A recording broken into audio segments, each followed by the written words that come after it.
Countdown 24 शुरू हो चुका है और इसके लिए बीजेपी ने अपनी तैयारियां भी शुरू कर दी है। आगामी लोकसभा और इस साल कुछ राज्यों में होने वाले विधानसभा चुनाव से पहले भारतीय जनता पार्टी ने गुरुवार 23 मार्च को 4 राज्यों में अपने संगठन में बड़े बदलाव किए हैं। इनमें बिहार, राजस्थान, दिल्ली और उड़ीसा शामिल है। बीजेपी के महासचिव अरुण सिंह की ओर से जारी अलग अलग प्रेस नोट के मुताबिक बीजेपी ने बिहार विधान परिषद में पार्टी के नेता सम्राट चौधरी को बिहार इकाई का अध्यक्ष नियुक्त किया है, जबकि चित्तौड़गढ़ से सांसद चंद्र प्रकाश जोशी यानी सीपी जोशी को बीजेपी की राजस्थान इकाई की जिम्मेदारी सौंपी गई है। वहीं दिल्ली बीजेपी के कार्यकारी अध्यक्ष वीरेंद्र सचदेवा का प्रमोशन करते हुए प्रदेश इकाई का अध्यक्ष नियुक्त किया गया है और ओडिशा के पूर्व मंत्री और वरिष्ठ नेता मनमोहन सामल को राज्य इकाई के अध्यक्ष की जिम्मेदारी सौंपी गई है। अरुण सिंह ने इस दौरान कहा कि बीजेपी अध्यक्ष जेपी नड्डा ने इन नियुक्तियों की हरी झंडी दी है और यह तत्काल प्रभाव से लागू होगी। अब आइए इसके सियासी मायनों को समझते हैं। शुरुआत बिहार से करते हैं। कुशवाहा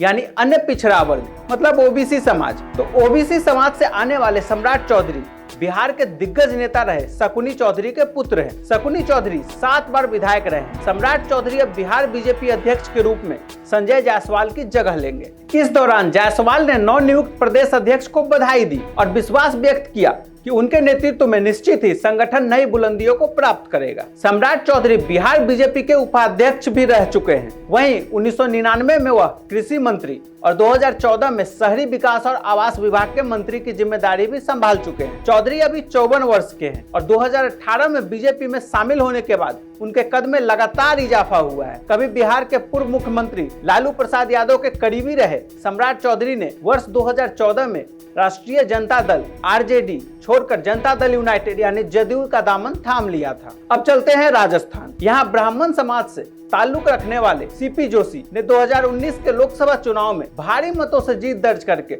दूसरी बार संसद पहुंचे थे। अब वह प्रदेश अध्यक्ष के रूप में सतीश पूनिया की जगह लेंगे। पूनिया ने जोशी को बधाई देते हुए एक बयान में कहा, हम सब कृत संकल्प हैं कि मिलकर 2023 में राजस्थान को कांग्रेस मुक्त बनाकर बीजेपी को बहुमत की सरकार बनाएंगे। पूनिया ने आभार जताया कि उनके जैसे साधारण किसान के घर में जन्मे एक कार्यकर्ता को 3 वर्षों तक जिम्मेदारी देकर पार्टी ने उन्हें सम्मान दिया। उन्होंने कहा, इन 3 वर्षों में संगठनात्मक रचना और आंदोलन द्वारा पार्टी को पूरी ताकत से धरातल पर सक्रिय करने में योगदान दे पाया। एक कार्यकर्ता के रूप में पार्टी के निर्देशानुसार जीवन पर्यंत काम करता रहूंगा। जोशी कभी राजस्थान के पूर्व मुख्यमंत्री वसुंधरा राजे के बेहद करीबी माने जाते थे। हालांकि उनके बारे में पार्टी के एक वर्ग का मानना है कि वह राजस्थान में बीजेपी के किसी गुट के नहीं है। पूनिया के वसुंधरा से कभी अच्छे संबंध नहीं रहे। राजस्थान में इसी साल विधानसभा चुनाव होने हैं। प्रदेश अध्यक्ष के एक नेता ने कहा कि उनकी नियुक्ति इसलिए भी महत्वपूर्ण है क्योंकि पार्टी के वरिष्ठ नेता रहे गुलाब चंद्र कटारिया को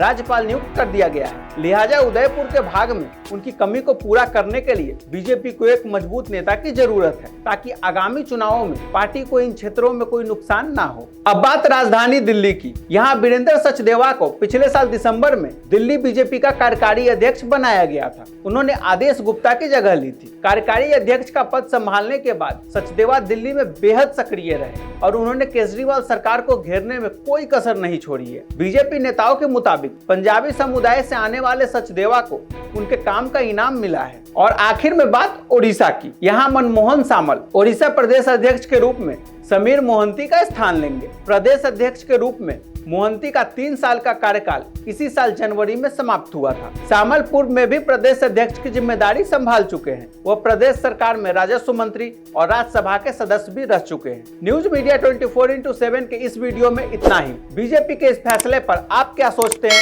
हमें कमेंट बॉक्स में अपनी राय दें और वीडियो को लाइक शेयर करना ना भूलें।